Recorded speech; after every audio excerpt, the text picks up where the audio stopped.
So just a little background about myself as a way of introduction to the webinar. So I'm Professor of Entrepreneurship at Technological University Dublin. And the area in which I focus is inclusive entrepreneurship. So I work quite a lot with disadvantaged and minority communities. We run a hugely successful online program for persons with disabilities who are looking to start their own business. It's the only customized support that's available in Ireland. And actually next week we're launching an extended version of it where we are cooperating with our partners in Northern Ireland and making it an all-island initiative. We also work with marginalised youth, and we're finishing a program with marginalised youth in Dublin inner city this Friday. We work with prisoners. Our training resources are across all 14 Irish prisons. We work with refugees and asylum seekers, and also a range of other minority and disadvantaged communities. In addition to that, we would do quite a lot of work relating to research and also advocacy, and would be key contributors for Ireland to the missing entrepreneurs reports of the OECD that come out every 2 years. So quite a lot of experience of working with marginalized and disadvantaged communities. And obviously, what we've noticed is that the traditional approach falls short in terms of how they might be supported. The traditional business plan approach to setting up a business is you identify what it is that you want to achieve, and then you gather the resources to make that happen. Now, frequently, that will require substantial resources. It assumes stable market conditions, and anyone that's ever written a traditional business plan will know that it takes quite a lot of time and effort to make that happen. And yet, when we look at these particular communities, what we also know about them is that they have limited access to capital for a variety of reasons, which we'll get into later. They face barriers and discrimination that the general population do not experience. This notion of, we treat everyone the same is actually not the solution that enterprise agencies or policymakers should be adopting. I've long argued that each of these communities face additional and distinctive challenges that the general population does not experience, and therefore need tailored and customized support. And we also know that they enjoy fewer safety nets should a problem happen with their business idea. So the challenges are greater, and the traditional approach is not suitable for working with these communities. So today what I'm going to do is talk through an approach called effectuation, which I think has a lot of merit in terms of how it might be utilized with these communities or by these communities. And then we're going to have a wonderful panel discussion with two experts, Dr. Nora Cusson, who did her PhD on this very topic and brings great expertise and insight to the discussion, and Emanuele Del Carlo, who is the co-founder of Fairbnb.coop in Italy, which is a bottom-up approach to, I suppose, a new way of doing of tourism. And just as soon as I heard the story, I thought it was fascinating, and I contacted Emanuele, and he was very gracious in giving his time to join us today to explain their story. And, I think it's a great opportunity to see how the principles of effectuation might fit with what he has done in recent years. So that's what lies ahead. It's interesting, it's exciting, and I think there's quite a lot of learning to it. Before I start with effectuation, I just want to make a brief mention about lean startups. Because basically what's happened within entrepreneurship theory in the last 20 years is that around 2010, there was the beginnings of two new approaches breaking away from the traditional business plan approach. And they came from different coasts in America. On the West Coast, we had the lean startup approach, and on the East Coast of America came effectuation. And the lean startup approach is the notion that if you're going to start, if you're going to fail, then you might as well fail fast and fail cheap. So how do you get up, started, make it happen, and get your product out there as quickly as possible? And if this thing isn't going to work, then you make a decision quite quickly and you move on to the next business idea. Okay. Now, of course, in America, that notion of failure is part of the culture. Okay, and the stigma of failure wouldn't be anything like the same it is in some European countries, Ireland being a good example, where failure remains a stigma and a problem in terms of entrepreneurial startups. But the notion with the lean startup is you try it, it doesn't work, no, doesn't matter, you move on. And there's a number of key principles with the lean startup approach. The first one is what is known as the build, measure, learn loop. And that's where you build a minimum viable product, which I'll talk about in a moment.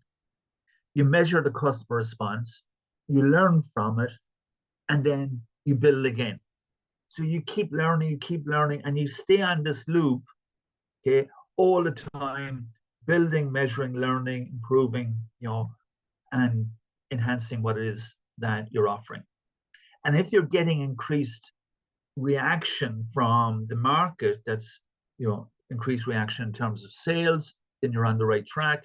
If you're getting no reaction, then maybe it's time to just quit and move on to the next project. Second principle is the idea of validated learning, where progress is measured not by outputs, right, in terms of features or anything like that, but by how much is learned about what customers actually want. So that's the validation. It's what customers want as opposed to what you think should be measured. The minimum viable product is something that is a term that has entered the business lexicon in recent years and become quite popular. And in the past, people waited until they made the perfect product before going into market. They kept refining, and many an entrepreneur that I would have met failed to get to market because they kept playing with their product until such time as it was perfect in their mind. The minimum viable product is getting the simplest version of the product out to market and get it tested by the market and get reaction to it. So we know that it's not perfect. We know that it's not the finished item, but what's the reaction of the market to it? Is it positive? What can we learn from it? How can it be improved? And then you build from there. Another term that we would have heard quite a lot, particularly since COVID, or during COVID indeed, is the notion of pivoting. And in lean startups, the pivot or persevere principle is quite strong. Basically, what that is saying is based on the feedback and the data that you've received, you've got to make a decision. You stick with the current approach, which is to persevere, or do you change direction, which is to pivot? And then the final principle, which is the lean startup of the lean startup approach, is the notion of customer-centric innovation. So success depends on deep engagement with users to solve real problems, thereby reducing waste and avoiding overbuilding. So it's based on the customer feedback, not on the owner or the founder being product driven. It's much more market orientated. So those are the principles of lean startups. And what's interesting about those is they've become, as I said earlier, part of the language of business. But they're most popular with the IT tech kind of industries, where building a product, trying it, putting it out there, and if it fails, you start again, may happen, much easier than other opportunities. And for many people in the vulnerable communities, the notion of failing and just restarting isn't as simple as that. And so a different approach is needed. And the other approach that we're going to focus on is effectuation. And this came out of the East Coast, where Professor Sara Saravahi, in her research with entrepreneurs, identified that actually entrepreneurs, many of the successful ones, don't use business planning in the way that it's taught in business schools or the way it's worked by enterprise agencies and banks and others. And that really they take a non-predictive control strategy approach to their work. And by that I mean, they work with the available means. And instead of using causal reasoning, which is, this is what we want and this, what we want to achieve and this is what we need to get there. Sara Saravahi talked about creating opportunities versus pursuing predetermined goals. And she argued that this was especially valuable in times of uncertainty, and it was perfect for resource-constrained entrepreneurs. So to make effectuation more understandable, the analogy that I have used across the years is the notion of cooking dinner, right? So to try and understand it, as opposed to the traditional approach, I'll use the cooking analogy. So if I want to cook dinner tonight, okay, so I've got two options. One option is to decide in advance what I want to eat for dinner tonight. So let's say I decide I want to cook, a stir-fry meal with rice. That's just come off the top of my head. Chicken stir-fry with rice. Okay, and that's what I want to have for dinner tonight. So I go to the shop, I buy all of the ingredients that are required for me to come home and to make the chicken stir-fry with rice. That is the traditional approach to business planning. The goal, okay, is in this situation is the dinner that I've identified, and then I go get the means to make that happen. But effectuation is quite different. Effectuation is where instead of predetermining what my dinner will be, instead I go to the cupboards and I go to the fridge.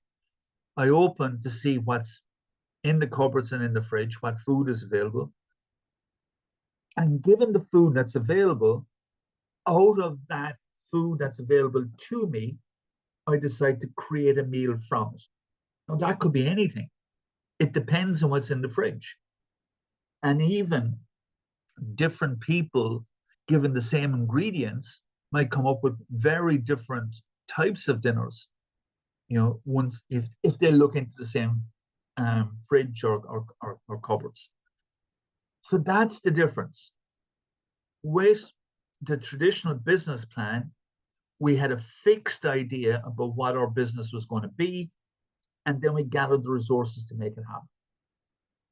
And what effectuation is about is looking at the resources available to us, and given those resources, what kind of business can we make happen?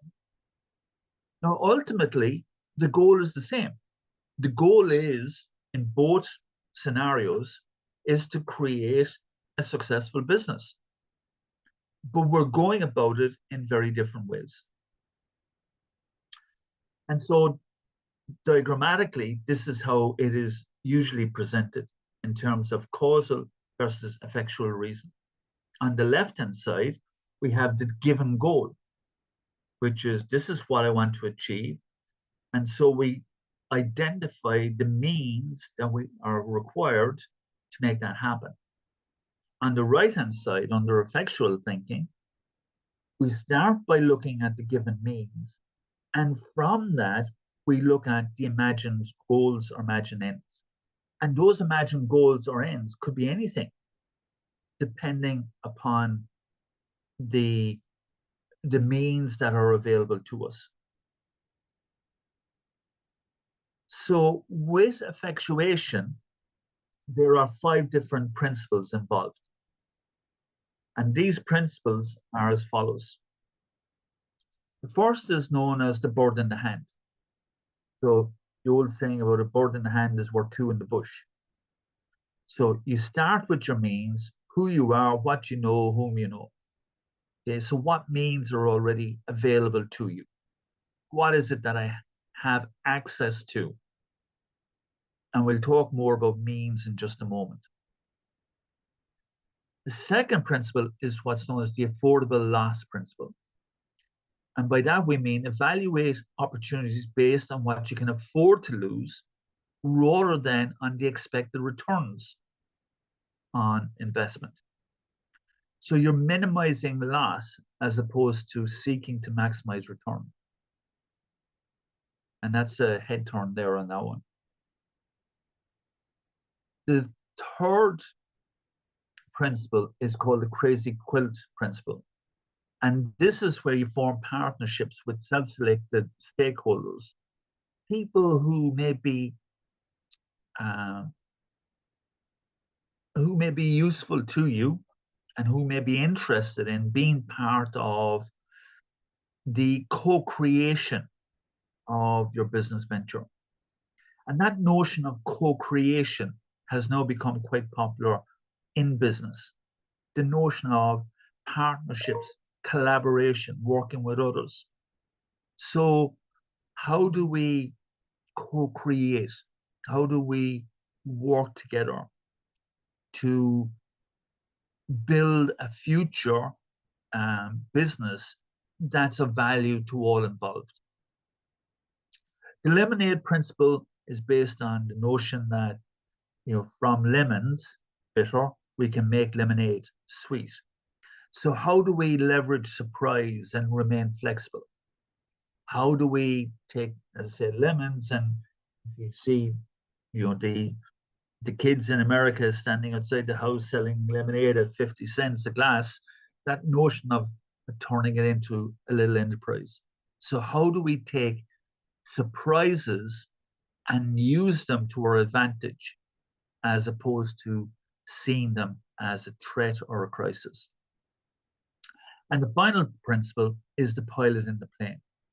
And the pilot in the plane focuses on activities within your control, and you believe that the future is made, not predicted. Now, this is particularly popular amongst sports people. You'd hear this quite often in sports interviews where sports people talk about, control the controllables. We don't know what the opposition are going to do, so we just focus on controlling, what's within our control. We stayed focused on our game plan, on what we can do. Right? So it's not about being concerned about the future and about the way in which the world might be changing, but focusing upon what is it that's within our control that we can act upon. And in today's uncertain times, then that's something that I think we should value. So those are the 5 key principles of effectuation. And as I say, some of those have become quite popular. The affordable loss and the co-creation certainly are ones that we would hear about quite regularly. And this is how it's represented diagrammatically. We begin with the means. So, who am I? Who do I know? What do I know? Then what can we do? Then we look at interacting with people. We go through the crazy quill principle, okay, of co-creating and getting buy-in from stakeholders, which then leads to either new means or new goals, okay, which can lead to new markets. And that's how we build. And there's some great examples of that, which Nora and Emanuela will talk about shortly. Examples of communities and of individuals, looking at the resources available to them and then seeing what can be done. One of the questions that most frequently arises when we're having this conversation is about, what do you mean, Tom, when you say what types of means could be considered? Like, what means are you referencing? So I just thought it'd be useful to put here some of the means that you might think about. So first of all, who am I, right? So what are my own personality traits? What are my own, life experiences? What are my personal values and motivations? Okay, and what identity-based knowledge might I have? So all of those,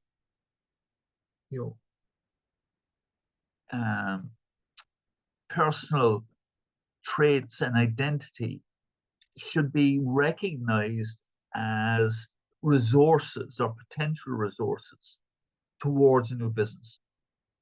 Okay? They are strengths that you have that could be employed in some way in the business. The second type of means is what I know. So there's formal education, there's informal or tacit knowledge, there's work experience, there's technical or entrepreneurial skills. So these are all knowledge or skills that I might have that can also contribute towards the business startup. And then the third type of means is, whom do I know? Okay, and this would include family and friends. It could be community or faith-based networks, former employers or co-workers, NGOs, support networks, or local mentors, teachers, or advisors. So there's this whole group of people whom we know, who we could tap into as a resource base. Now, in addition to that, this is all personal, right? But what you'll see very shortly when we talk to Nora and Emanuela is about how they tapped into community-based resources, okay, or studied community-based resources. So it wasn't just the individual, it was, what does the community have access to? Now, that creates a whole wider set of resources and means that could be considered.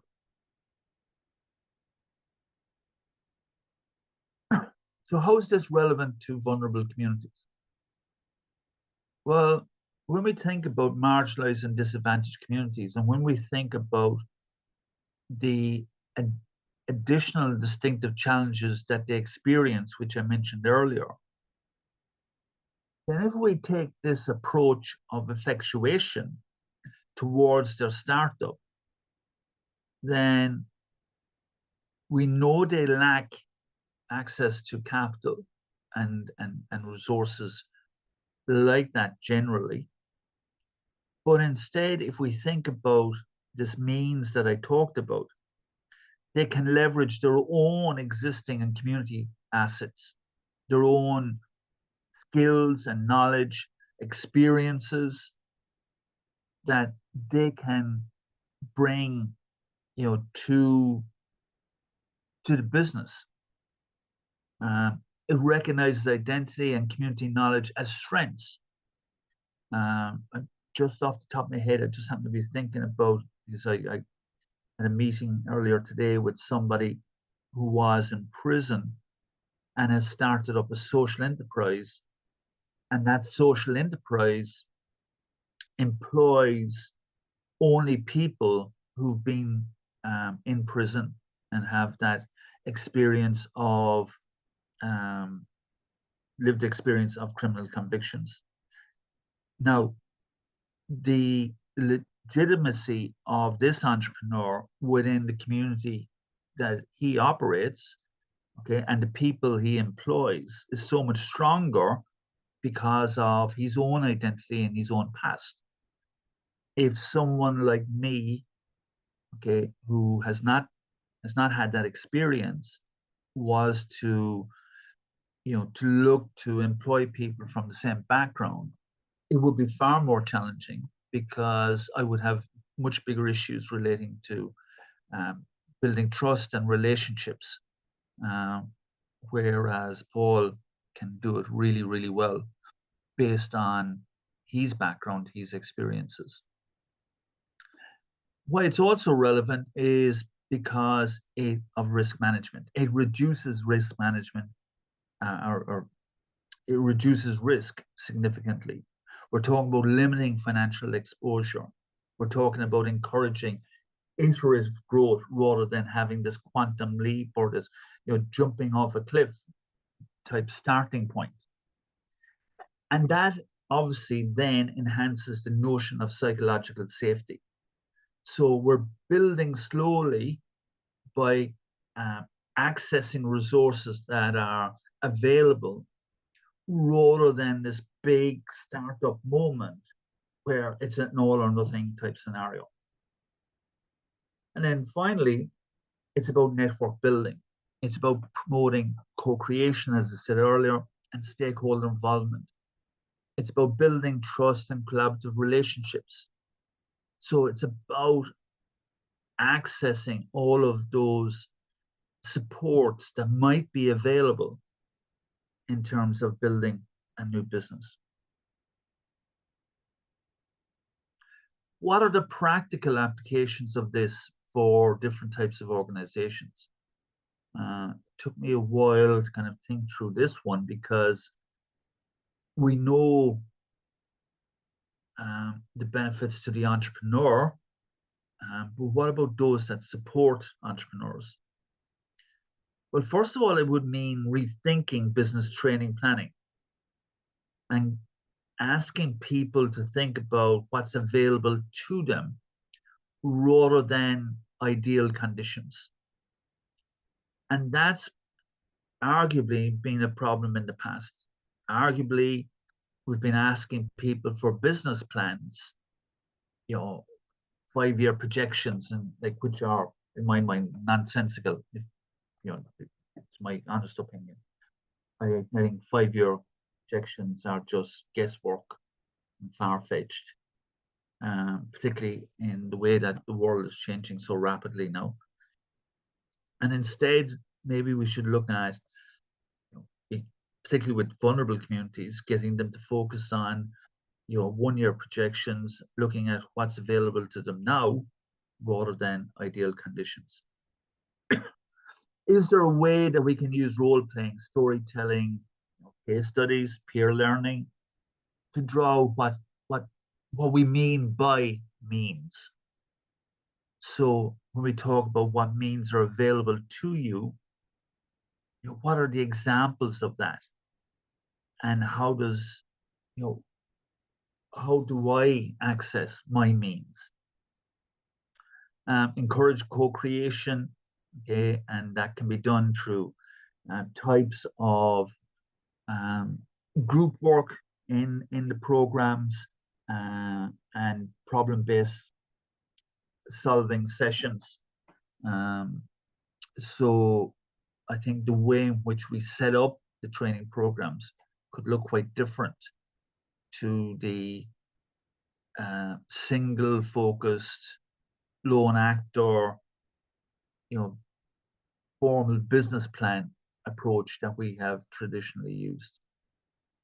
And then, can we design a safe to fail micro experiment? Is there some way of prototyping or running a pilot, some way in which maybe it's kind of the lean startup approach, tapping into that in some way, that we could trial it, put it out there, see what happens, and work with the entrepreneur on a small scale basis before they take any sort of big leap with the startup. I'd be curious as to your reactions on the next few points, because again, when I thought about how does this affect microfinance institutions, it's interesting how we might consider effectuation with regard to MFIs. So, is there a way that we can shift the emphasis from rigid business plans to effectual narratives? Is there a way that we can understand clients' affordable loss thresholds rather than giving them whatever money they want? And is there a way that we can assist them to build networks that act as effectual crazy quilts? With client groups such as peers, mentors, and community partners. So what can we do to facilitate that? Again, just on that one, I don't have the answers. I'm just putting out these thoughts for your consideration. And it would be great to have a discussion about that as part of our panel discussion shortly. How could we, and I say we, sorry, how can microfinance institutions rethink its approach to be more open to effectuation as an approach to business startup? Here's an example that I wanted to share with you. It is the kind of most famous example, of effectuation, and any book you'll read or any video you might look at regarding effectuation, you will see the Ice Hotel in Sweden listed as an example of effectuation in practice. Mr. Bergquist was a local in Yuskavara, and he noticed that from April to September, there was quite a lot of tourism in this town. So the town is located inside the Arctic Circle in northern Sweden. And it's got a river flowing through it. It's got forests nearby. And what they noticed was that from, as I say, April to September, quite busy with tourism. From October to March, there was nothing happening. So there was 6 months great, 6 months not great, right? Why? Because they were inside the Arctic Circle, and not too many people fancied a weekend away or a week's break inside the Arctic Circle in the wintertime. So basically, Bergquist created a community group to get together to think about what can we offer that would be, using our existing resources, because they had no access to funding. So given what we've already got, okay, what can we create that tourists would value? And this is where they were incredibly innovative and creative, because one of the resources available to them was a frozen river. The Torn River freezes every winter. Okay? And instead of putting ice skating, as happens across the lakes and rivers across northern Scandinavia every winter, they use it as a resource to you know, to dig out blocks of ice, which became the blocks used in the creation of the ice hotels. So they took the ice from the Torn River, they used the cold climate, they used their artistic contacts, i.e., ice sculptors, to create something really unique. He also used his background in tourism and his connections with the local community and tourist organizations to tap into the ice hotel as a tourist attraction. So basically, what happened is that he saw the river as a resource. His friends who were ice sculptors, because obviously that was something he was into, and the other thing he was into was tourism. So he accessed his friends who were ice sculptors, not just in the locality, but across the world, to come to northern Sweden in October and to help him to build an ice hotel, okay, a hotel made out of ice. And it's become enormously successful with over 12,000 visitors each season. Now, they've got to rebuild it each year because it melts come summertime. So they got each October, they got to rebuild the hotel and create a new hotel. And the only thing I understand that's remains each year, they have built a permanent structure for bookings, but there is a chandelier made of ice that was created that they put into cold storage each summer and they bring out each year. But otherwise, they create um, a new hotel every October. You also would have come across possibly ice bars, which have um, become somewhat popular. There's one in Stockholm, London, and other locations where you go into the bar and it's just you're in a frozen room. The glasses are made of ice, and again, see, Bergquist, used the river to excavate the ice and created a machine that makes glasses out of ice. Obviously, there's no washing up involved. You just throw the ice away and it melts. So, again, using the resources available to him. In terms of affordable loss, instead of investing heavily up front, he experimented with small-scale winter activities and exhibitions. And what they did originally was created ice sculptor exhibitions and events, and created smaller type initiatives that were unique to northern Sweden that started to attract then smaller numbers, and then through that the discussion built towards the ice hotel. He was willing to risk only what he could afford to lose in testing the concept. And with that, obviously, he got big buy-in from the local community and particularly the tourist-related organizations. He collaborated in terms of Crazy Quilt. He collaborated with with artists, with builders, later international ice sculptors who co-created the hotel's design. And he built partnerships with tourists, with media, with entrepreneurs to grow the venture. In terms of the lemonade principle, he transformed a major limitation, i.e., the extreme cold, into a unique selling point.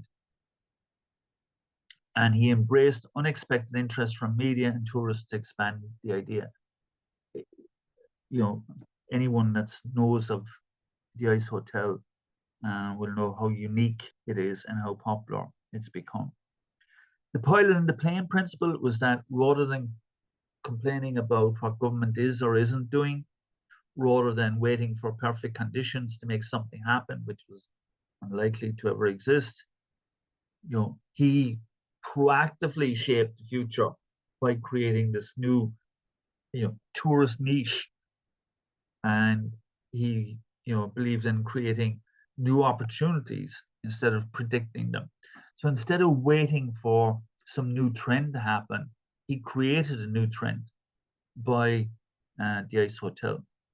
So I just thought I'd share that with you because it would give you kind of insight into how effectuation might happen in principle or in practice rather.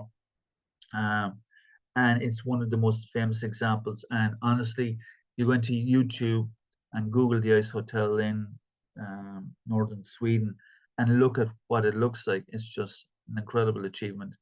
The beds, the chairs, all the furniture, are made from ice. And it is extraordinarily unique. So, in terms of measuring the impact of using effectuation, I think we got to move beyond financial metrics. I think we got to look at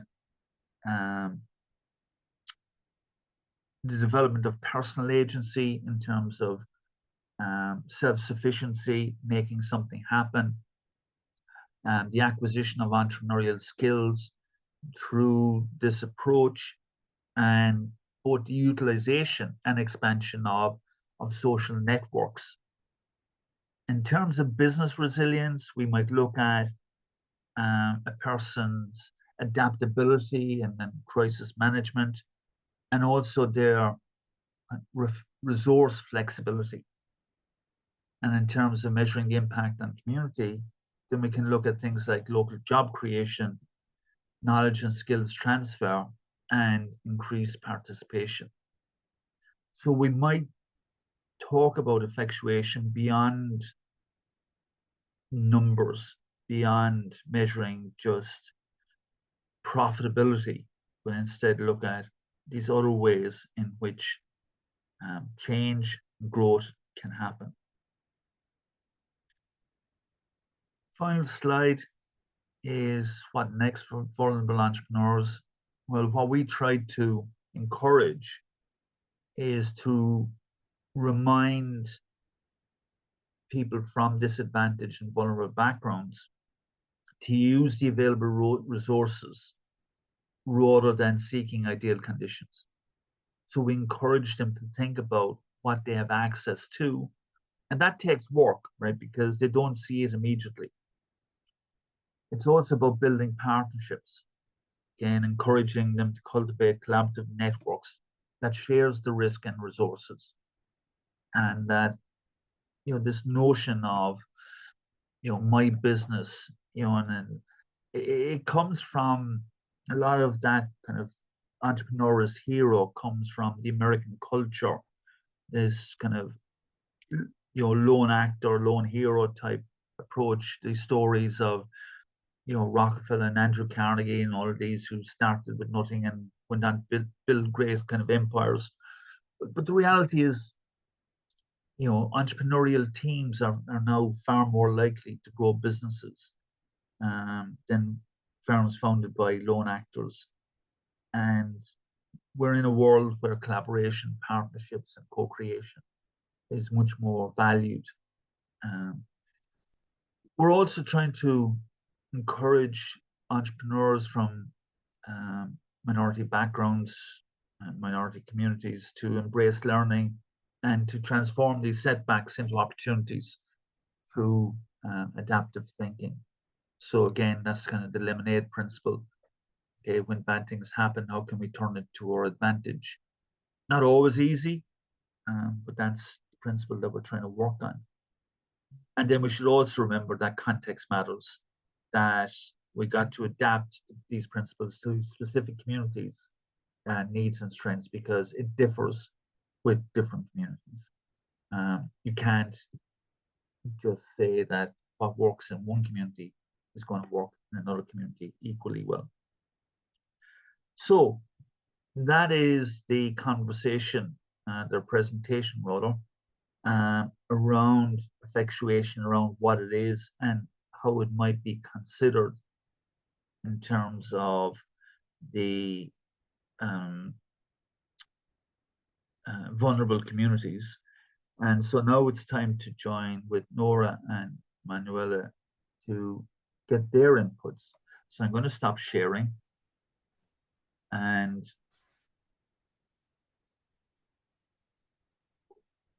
Jörg, I was just thinking we might just take a couple of questions to begin with before I move into the panel discussion. If anyone had any immediate question around the presentation, and then we can go into the panel discussion.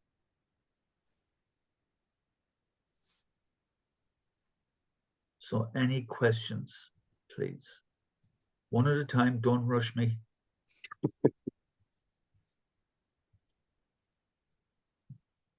I have one. Well, can I? Okay, Emanuele, go. Yes. Beside this main successful story that you told about, are there minor other small stories from little vulnerable projects that vulnerable areas that that can be a good example? Because that's a very successful one, but it would be, for me, for example, from the Airbnb point of view, which we want to create resources for the communities, interesting to know also how a small help can change a situation. Yeah, and see, what's really interesting on that one is that very often it's happening without people know they're behaving in that way. So they're using the principles of effectuation without actually knowing that. And actually, Emanuela, I did an interesting experiment, right? I went into ChatGPT, I put in the 5 principles of effectuation, and I looked to see how they applied to your business, right? And it came out with feedback on all the things you had done under each of these headings relating to the principles. But the thing is, you weren't doing it consciously at the time. And so what we need to kind of work on is how do we get people to consciously think about using these principles? And actually, that's probably a good place to bring Nora in, because Nora has studied all of this in great detail, I assure you.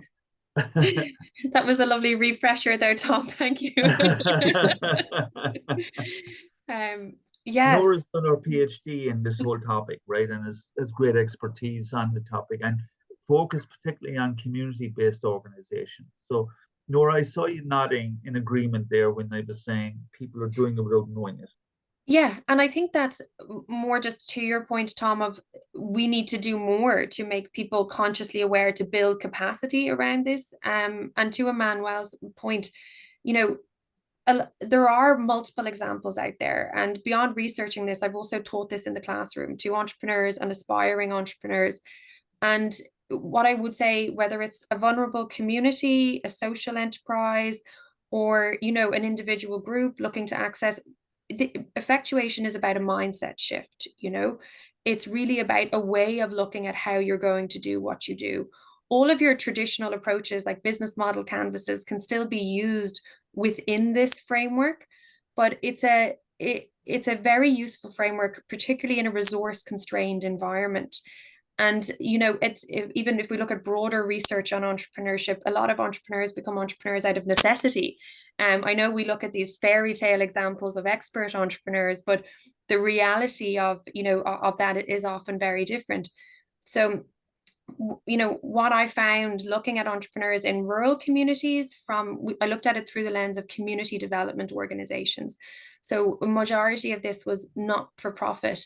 And the means orientation was just so strong. And that means audit and individuals' ability to identify what they have and leverage what they have. And that's what it's really that starting point that has the significant shift of that effectual approach. And there is still space for the causal logic, right? That's really needed at a point in time where you need to have that planning.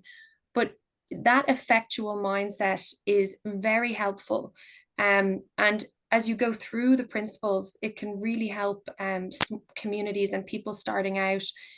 You know, Tom, you mentioned around partnerships. You know, we often talk about these things, networking, and how do we help communities or entrepreneurs in vulnerable communities do this?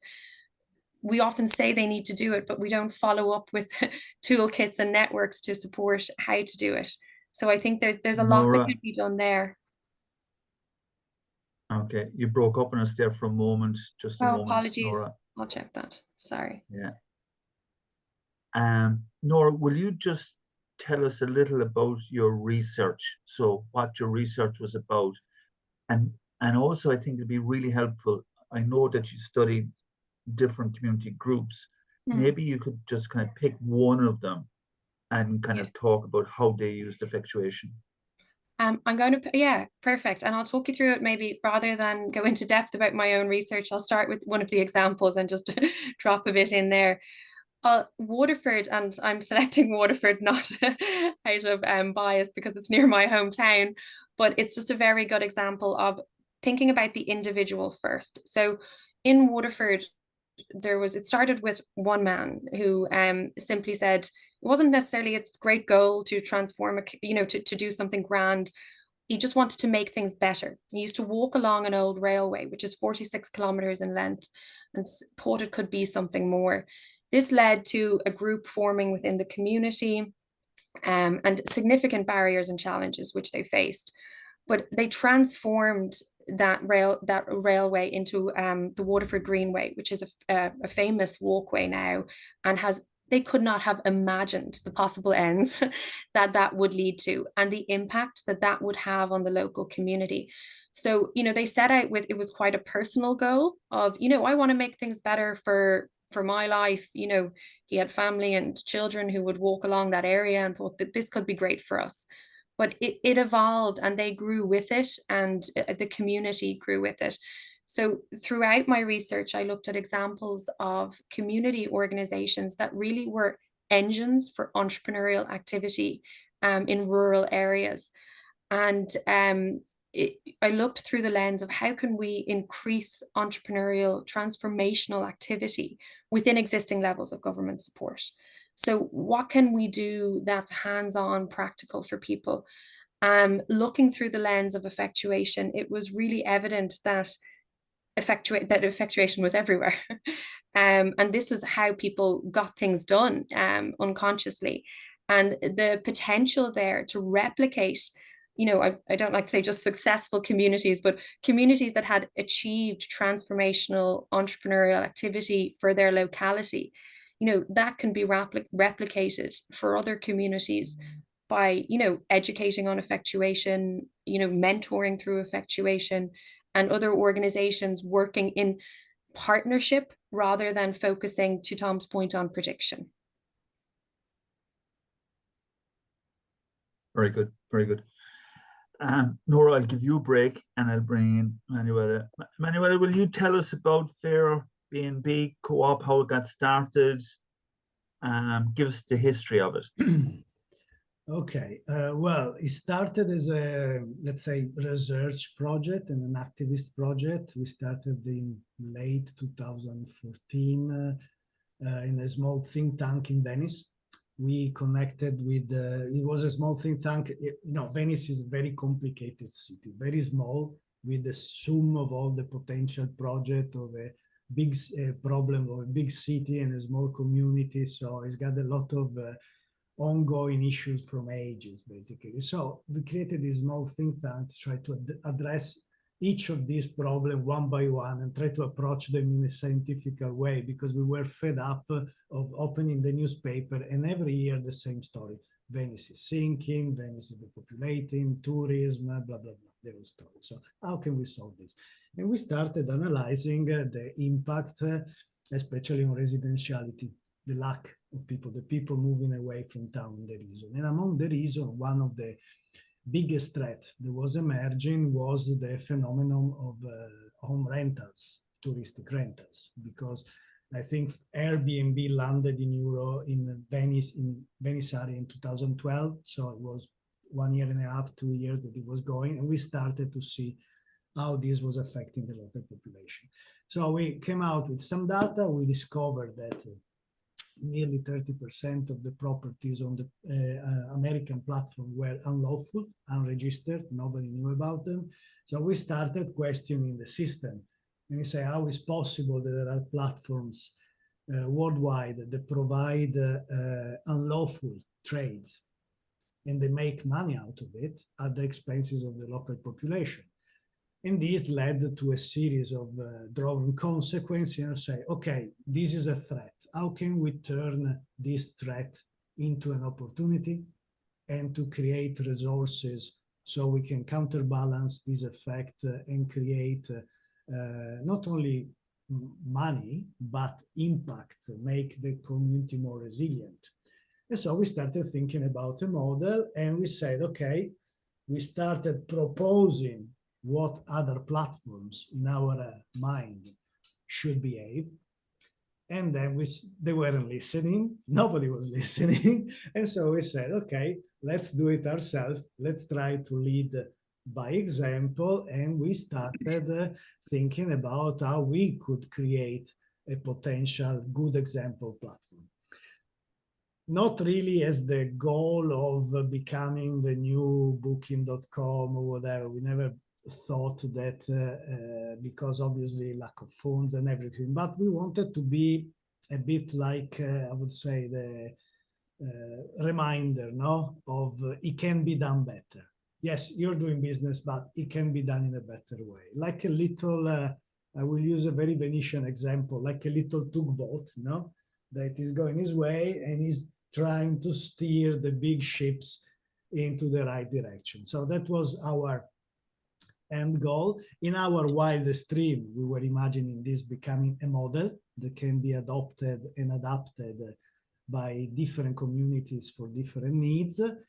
And finally, what we'd love to see is doing what we couldn't do in Venice years ago when we saw the problem starting. So creating the condition that the community is ready to face threats with a different level of, let's say,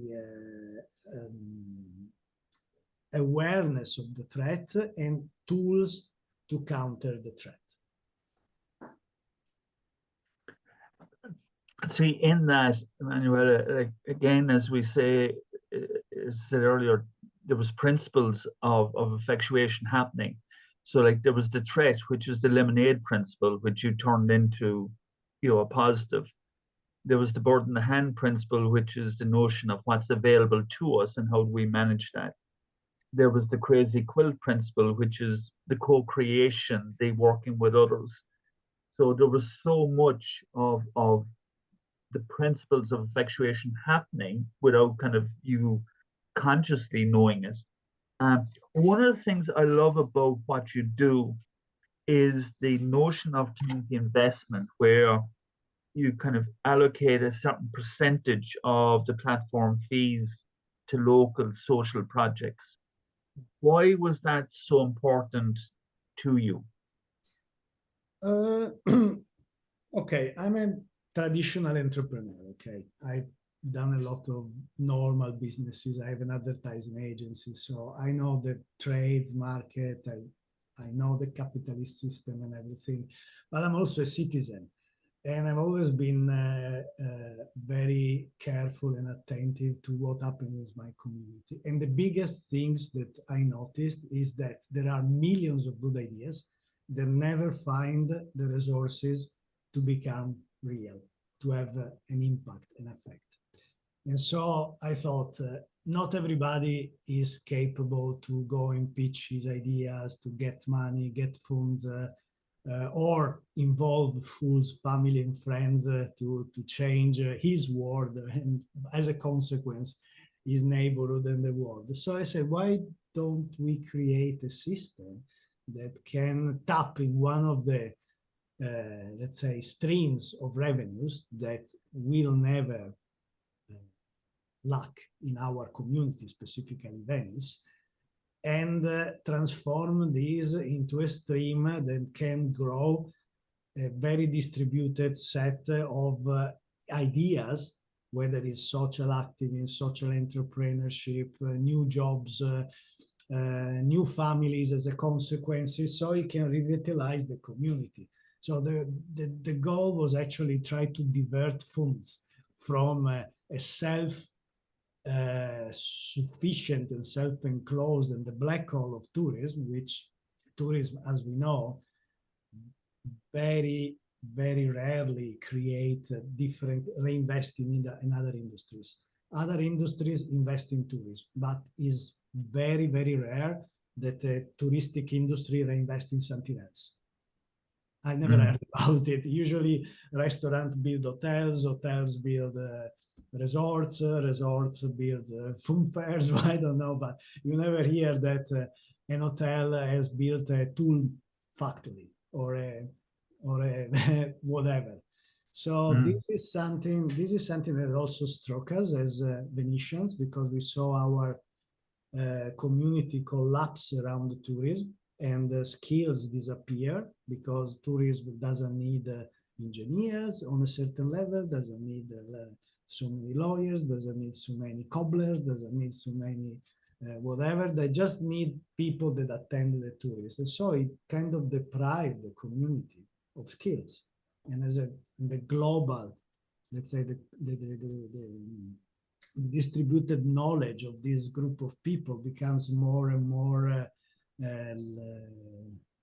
can I say, arid, deprived of possibilities, and so we wanted to change that and transform the stream of money, basically. The other thing that I found fascinating about your approach is the one host, one home policy. Yes. I just love that idea. Do you want to explain that to people and why you introduced that policy? Yeah. Okay. Initially, this was a very Venice-centric project. Then it expanded all over Europe. But we understand that we are not against tourism. We are not against private property. Okay. So as these stances say, okay, but within certain limits, you need to calibrate your effect as a private citizen with a property on your community. If you have one house, one extra house, one secondary house, the usual joke in Venice is grandma dies, you put it on Airbnb. No, so that's the. And so what happened is we understand that the family can have a secondary source of income from tourism. It's totally okay. Venice is a very expensive city. We understand that. But when you start having 2, 3, 4, 5 houses, every house more, you close down the possibility for a new resident to grow in your community, because you create just temporary residents that stay 2 days, even 1 day and a half. So the one host, one home for us should be a rule that not only for Airbnb, but a law that is applied when there are endangered communities. At the same time, we are flexible, and we understand that in the case of a small depopulated village in the middle of the Apennines or wherever, where houses are empty and there's only few old people living there, more tourists is a good idea, because they keep the pharmacist there, the post office, the services, a small market. So we are very strong opinion on how tourism should work in specific and high pressure destination. But at the same time, Airbnb is open to change its model depending on the need of the community. Okay, excellent, excellent. Nora, you've been listening there to the experience in Venice. You've studied different community groups in Ireland. What were the biggest challenges that you came across that people found when adopting the principles of effectuation? Yeah, and I think with that, vulnerable communities or rural communities, they're high in complexity and high in uncertainty. And we would refer to that as a wicked problem. So it's, there's so much complexity in different areas, and a lot of the challenges that Emmanuel mentioned there. While every scenario and every community is different, there were consistent challenges.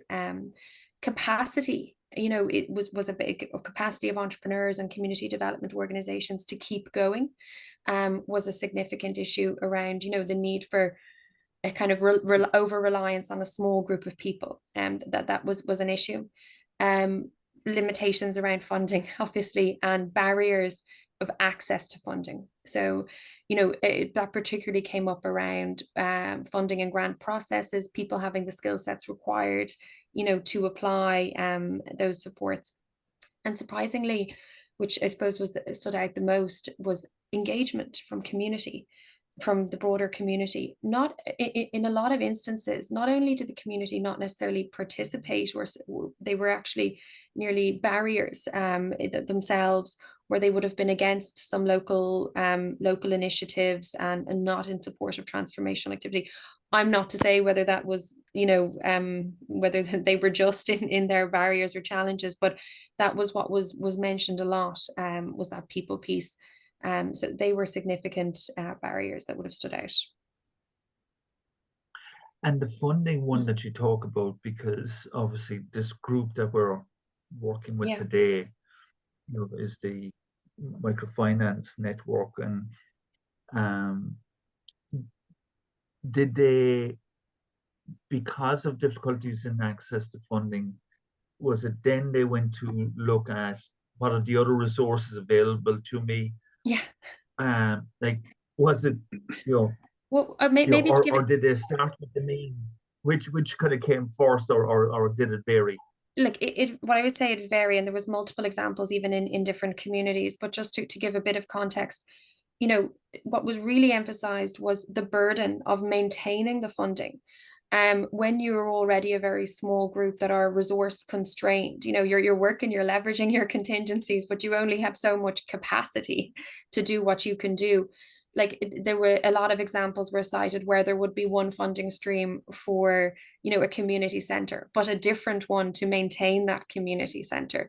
And all of these would have different, different processes, different administration burdens. And the local communities groups, their capacity in terms of their time and their skill set to do these things. And that's why I say the community development organizations are really an engine, because they do bridge that gap between the individuals in the group in these successful communities, right? So if we're trying to reduce those burdens, we're looking at growing that support at a local level. In the successful communities that had really achieved a lot in terms of funding, it was often where they had a lot of support from the community development organization in aligning with different grants and different initiatives. That they would have been kind of some of the main challenges around that. And also, I suppose, while we want, effectual logic is very important, community areas do need that causal prediction of, long-term planning of the implications of what will this mean. If we build this today, a community center, what will that do? How will we use it? So that balance of allowing them to be effectual and trial and error versus then committing to a longer term plan, and how the funding can integrate in, with that. And Nora, I'm going to ask you a tough question here. How can, like, financial institutions and even government policy support, effectuation, the effectuation approach to these kind of activities, right? So, like, how could a microfinance agency, for example, if it gives funding, how could it be more supportive or understanding of that approach? Would you have any thoughts? Yeah, I think, and look, a lot of these opinion kind of ideas here are really what came from the community groups and community leaders, which are very experienced leaders in the rural communities. I think what they're looking for as well is a focus on participation rather than prediction when it comes to policy and funding within that. So while, every community is very different and the context is very different, so there needs to be flexibility. Okay, we'll have, every community can have a playground and every community should have a town centre, but we need to think a bit more beyond that around how we support other activities, and have a more holistic approach.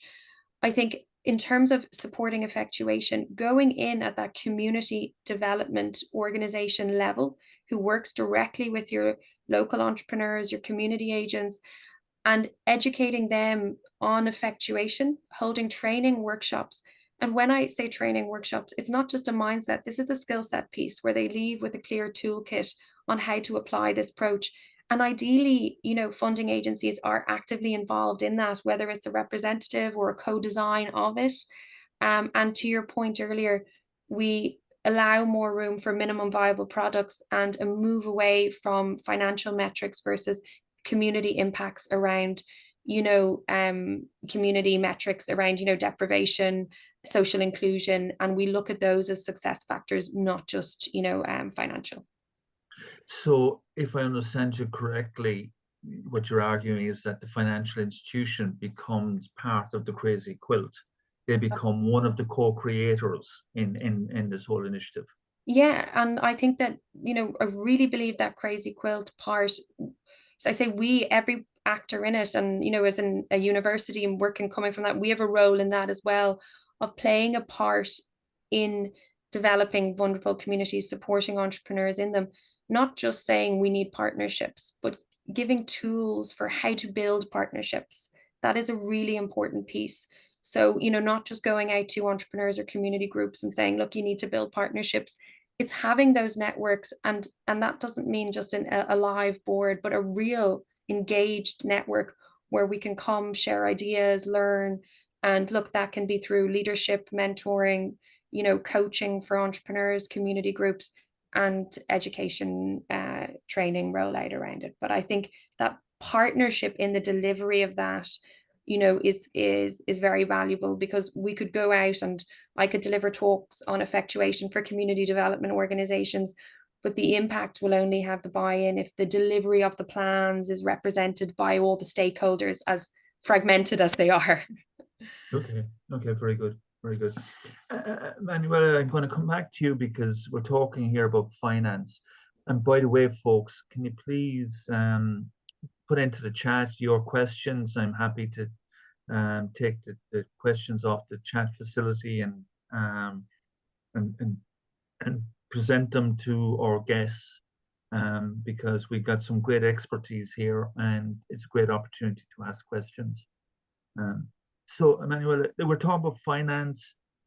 What was your experience in terms of financing your initiative? And we say Nora was promoting the idea of co-creation, or, you know, kind of working with financial institutions. Was that your experience? Well, we had quite a, let's say, the very, very diversified approach. We started self-funding, as I said, full family and friends, really. I was part of the initial group of co-founder, and I have an advertising agency, so I put some funds available for the cooperative at the beginning, just to kickstart the process. And then, as a cooperative, every member had to contribute, whether in kind or in money, initially to the cooperative effort. That obviously wasn't enough, considering the complexity of a project, digital project of our scale. So we had also to resort to grants and loans, and eventually open our cooperatives also to cooperative and impact investors. So it's a very diversified approach. Then also this comes with the baggage, because every time you onboard, you take a loan, then there are interest, and we buy. Every time you get an investor, then you get governance and mediation and something like that. So much that the cooperative itself that we created at the time has gone into liquidation. We had to change the project, pivot it, like you would say. And but some member of the cooperative that were also sustaining the project with their network now are creating a new entity at European level to support the growth and the integration of Airbnb with other solidarity projects. So I would say that our approach has been also challenged by a lot of things. COVID, we started December 2019, so you can imagine our door in the face experience. but I think if we didn't have that approach, initially probably we would have not salvaged the project now. So it's all good at the end. It's a learning process, and we definitely learn a lot. And how does the approach differ in the different locations? Because like you're across Europe now, and Yes. you obviously started out in Venice, and I'm wondering, is the approach different in Amsterdam, for example, rather than in Venice, rather than in Bologna? Well, we see Airbnb as a tool. We have our vision and our, let's say, ideas and how tourism and the development of a community should go, but we always decided that the last say should be by the locals. So much that also our system give the host the possibility to pick the local project they want to attach their property to, and etc. So our process usually is to identify a local, let's say, leader, somebody who's mad enough to spearhead the community. This person interact with local stakeholders and usually come to us with a proposal or how he would like to structure his local node geographically, which kind of social project is a, let's say, is a collaborative effort. We don't really do a due diligence. We just help the person, give him the tools to troubleshoot his community and understand how Airbnb could better serve their needs. So it's a very organic approach. We have people from small villages and we have people that come from established networks. For example, in Canada, we have partnership with an organization that was actually fighting for a long time for regulation in the short-term rental market. So it's a very, very varied approach. And I would say in the future, I can see even more tailor-made and customized. Really, we would love to see Airbnb becoming a distributed, federated system where every community can sort of fork its own flavor of Airbnb that reconnects with the original idea because it keeps the values, but then something can flourish from different areas. So we will look at it in a very Darwinistic and organic way. We want to spread the idea that you can build a regenerative economy, make money, and give the means to the locals to save themselves without hands out. Okay, and I've got another question, but while I'm asking this other question, Nora, there's a question in the chat room that I'm going to come back to you on. Okay, so you might take a look at it, prepare your answer, and I'll be back to you after. So, Emmanuel, what I'm wondering then, is it a franchise type model that you operate in that, like, let's say I'm in Dublin. So if I want Airbnb in Dublin, do I kind of work with you that I use your platform, but I pick my own social projects to support? Exactly. And the money that's generated out of Dublin, then I think it's 50% of that goes into the social project. Is that how it operates? Yes, basically yes, but there are no differently from a franchise, unless in the cooperative system we also were accepting members from the local community. But in the general, what we ask is unless a franchise, usually you have an entry fee to pay. With our system, we just use the platform. And on top of the 50% of the commission that we give to the local community, we also share the remaining profits with the local node, because we understand that a person can not only work for the glory or for is ideal, but we understand that the minimum. So our goal is to leave as much money as possible on the ground. Obviously, in the future, if we are successful in expanding the network, the more nodes we have, the less money we will need to extract from every single community. So ideally, in the future, we will just need enough money to run the platform, because all the activities will be run at a local level. And the travelers that use your service, are they people who believe in ethical tourism, kind of sustainable development, or is it that they just don't want to do Airbnb anymore? They want something different, is it? I'm wondering how conscious the decision is to go to Airbnb.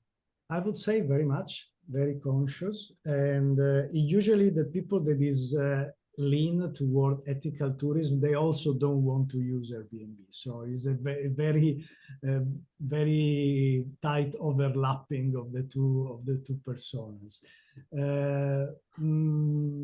We were expecting, I have to say, younger traveler, because of sustainability. There is this perception that sustainability is a young people issue and values, but we experienced that we get mainly more mature people, let's say 30, 35 over, people that probably because the level of understanding of how sustainability is, what is sustainability is, requires a certain level of understanding of the economics. Also is something that you need to have the means also to choose. A lot of young people just go for the cheaper solution, and it's understandable. I've been traveling cheap all my life, so when I was younger, so I perfectly know the issue. But I think that this also is a cultural shift we need to do. We need to make people, especially young generation, understand that sustainability is not just green, it's not just climate, but either sustainability is holistic or is not sustainable. Because you can have the best intention in life and fight for climate change or better environment, but that if these choices affect jobs, for example, they are not really sustainable for the community. So you need to have an approach that look at sustainability like it touches a lot of points. And that's why we never went just for the green solution. Like you can see on booking.com, you can just flick a little button and you can choose hotels that recycle. Okay, that's cool. It's brilliant. It's not just cool. It's brilliant. It's a great thing, recycling, but it's not enough. That's not what is sustainability overall.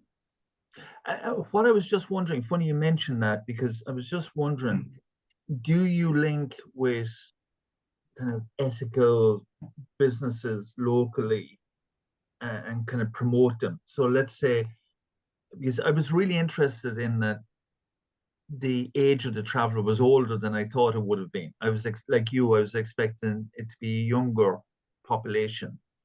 But if I choose Airbnb, then I'm thinking ethically, I'm thinking about sustainability. So I'm wondering, if I go to Venice and I use your service as an example, is there some way on the website that I can also identify an ethical restaurant or other tourist attractions locally or facilities locally that would have the same principles as you? Not yet. We never really got out yet from the, let's say, advanced MVP stage. We are also developing an experience platform that will sit on top of Airbnb. So the possibility to link, like you said, business and activities that adhere to the same value. So that's it's in the plan. But between COVID, financial problems and everything, this is a project that He's shown a lot of resilience and stamina and stubbornness, but is not delivered completely. So who chooses us at the moment is the guest in a house of a family that is local. And so that family is the link with the local community to reach that kind of establishment. At the moment, we have no capacity to provide a full bouquet of opportunities for the tourists. It's a matter of effort, really, and resources. Okay. Folks, we're going to be finishing up relatively soon. So if you've got any final questions, you can prepare them and either put them in to the chat room or come online. But in the meantime, I've got two questions actually for Nora. So Nora, can you see the chat room there? Why is it so difficult for public sector organizations to embrace the concept of effectuation and shift their focus from individual entrepreneurship to supporting plural agency in entrepreneurship support programs? I thought you might need a little moment to think about that one. Well, working not just beyond my research, working in a public sector organization, I have hands-on experience with this as well. I think, it goes against the grain of everything that is embedded in some senses in the way that we do things. So there are, there's elements of effectuation when you say, like, leveraging contingencies, affordable loss, that ring alarm bells for some public sector institutions. But I think when you reshape it, that this is a mindset piece, first and foremost, that comes with a toolkit. And for public sector organizations, I think we all need to work on our agility to be able to support vulnerable communities in different contexts and scenarios and entrepreneurs that fall outside of, we're set up for a traditional entrepreneur and how that might work. So I think agility and our ability to co-create is really important and play an active role in that. I really do believe it is also education around these alternative approaches and encouraging experimentation and public sector innovation in itself. So that we try and embed these practices in our own institutions. I have to say that I use effectuation myself, not just in the classroom, but in my own work. So I think educating people around it can really reduce those barriers and shift mindsets around how it can be of value. Excellent. That's really, really interesting, actually, Nora. And there's a follow-up question there as well in how might we be able to encourage more organizations to collaborate with others supporting entrepreneurs from low-income communities, or indeed any kind of disadvantaged communities? Yeah, and I think, look, again, I can give a kind of multifaceted from my experience in this, working with partners. We can have partners that are static. It is really important to build active embedded networks. That is only created when you create opportunities for collaboration. So it's beyond even just meetups with different partners. We have to find, whether it is small things, opportunities for different partners to co-create. And in order for a network and partnerships to really grow and stakeholders to interact with each other, that needs to be created. So you're looking at opportunities for mentorship. You're looking at projects where organizations can play an active role with an entrepreneur, and opportunities around that. But the first step is obviously that stakeholder engagement, networks, and then ensuring that the network is active. In low income communities, you're really looking at people who can provide that mentorship, and that's of so much value as well. I think there's great opportunity there for a mentoring program for entrepreneurs in low income communities with other entrepreneurs who are successful from similar backgrounds. To Tom's point earlier around people who have been in different situations, context is really important in that type of coaching versus mentoring structure.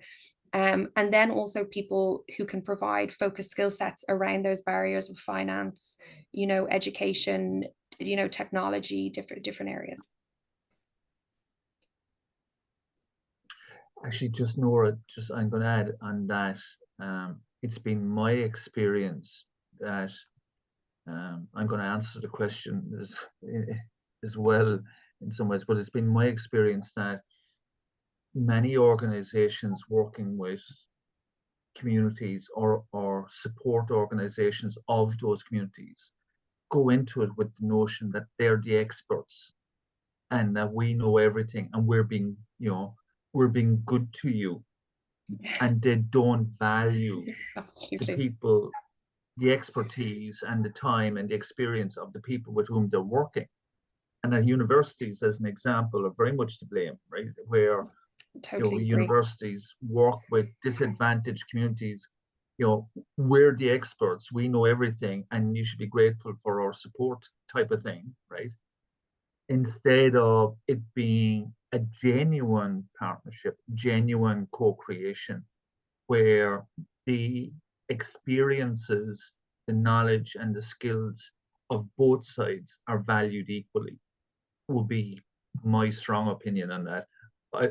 To let you close out before I go to Emmanuel for his closing comments, what would be your thoughts on that? Yeah, I really agree. I think, look, as you know, like we're a large university in a public sector and a public sector organization, working, with any community, any group, it's important that it really is co-creation and collaboration, and that there is value for both sides, and that the value of each partner is recognized.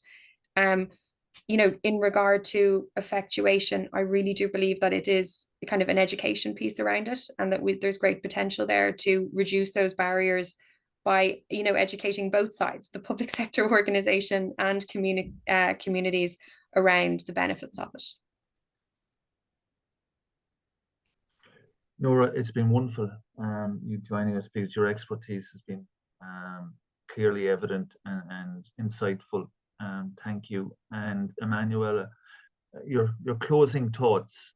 How can we encourage, the greater use of effectuation? How can we encourage more collaboration, between agencies, particularly at community level? Given today's conversation and the audience that we're talking with, any final thoughts? Any words of wisdom to close us out on? Wisdom is a big word, but what I learned in this process is that more difficult than finding money is to find a committed partner that help you network and spread the word. Is counterintuitive, or is absurd for me, but being a cooperative, and we were part of all the major Italian cooperative organizations, you know how strong is the cooperative system in Italy. It was impossible to get other cooperative to do cross-marketing and cross-selling, upselling activities. So even if you have all the money in the world, but your partners are not willing to put their face on the deals you make with them to do, you don't go anywhere. So I think the first thing, money is important, but even more than money, sometimes an organization that can give you a big push to even small project just by putting out there, helping them reach their market, informing their members that they exist so they can shop in that place instead of another. So this is a massive thing that I think is not underlined enough its importance. Secondarily, we always saw Fairbnb, the Fairbnb model itself, as a tool, not as a goal. Tourism is just one of the revenue streams. There can be millions of others. So I have to say, if there is any entrepreneur out there that is struggling to how to find money, this could be a starting point.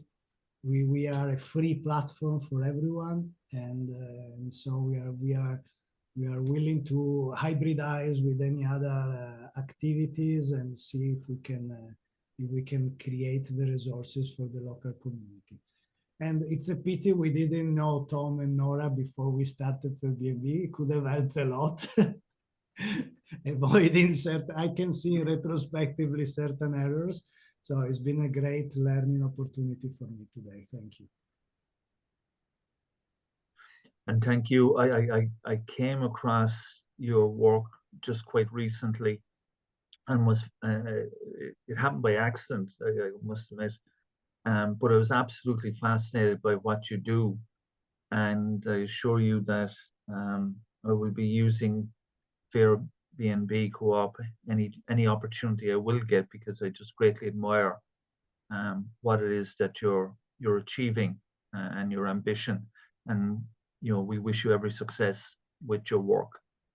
Jörg, I'm going to hand back to you, but I want to thank Nora and Emanuela for what I thought was wonderful insights into effectuation and how it can be used at local level. And I think we've painted not just its benefits, but also the challenges in implementing it. We didn't pretend it was anything, that it was, that is the answer to every problem. The challenges in its implementation were recognized and acknowledged. But it is an approach that we need to educate more people on, and hopefully today has helped in that way. So Jörg, I'll hand back to you, and sincerest thanks to Nora and Emanuela. First of all, thank you very much for joining us today. It's almost 10 years ago, Tom, when you introduced the concept of effectuation at the European Microfinance Network Conference in Dublin. And back in the day, I was a participant, and I was like thunderstruck, like, this is the missing piece I have been waiting for. For me, it was a revelation, and it still amazes me how long it takes to get something from theory into practice. And earlier today, you asked a question, what can financial institutions or organizations who have a focus on access to finance do? Well, the lack of access to finance, or the difficulties of accessing finance, probably also lies within the assessment structure. So what we see very often is, like, if you have a business plan informed decision-making process, then obviously you will not serve entrepreneurs from vulnerable communities. Not enough assets and what have you, not to safeguard the loan traditionally. But what if we would ask different questions, like who are you collaborating with in your project? What do others bring to the table? And really apply these, what if something happens, and let's think of the delivery guy, what if your car or your bicycle breaks down? Then, well, yeah, I know people, and I can get the e-bike from there for a couple of days. And so this kind of thinking in the application process, especially as we are talking about lower amounts, not, I don't know, not hundred thousands of euros, this could make a big difference. And it would also help, I think, to assess the different business models in a better way. It would enable loan officers to provide better support, rather than with the helper mentality, I need to have all the answers. Think about questions, who else can help you with that? Or build the network, as Nora suggested, locally, so that you can signpost. It's like, okay, there are other entrepreneurs working in a similar area, and it might be a great opportunity to collaborate with them, or to ask them for support, like in a mentoring way. So I think there's a lot to do.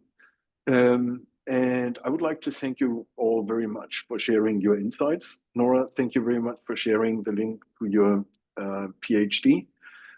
it sounds a little bit like, oh, this is a dissertation, but honestly, it's a good read.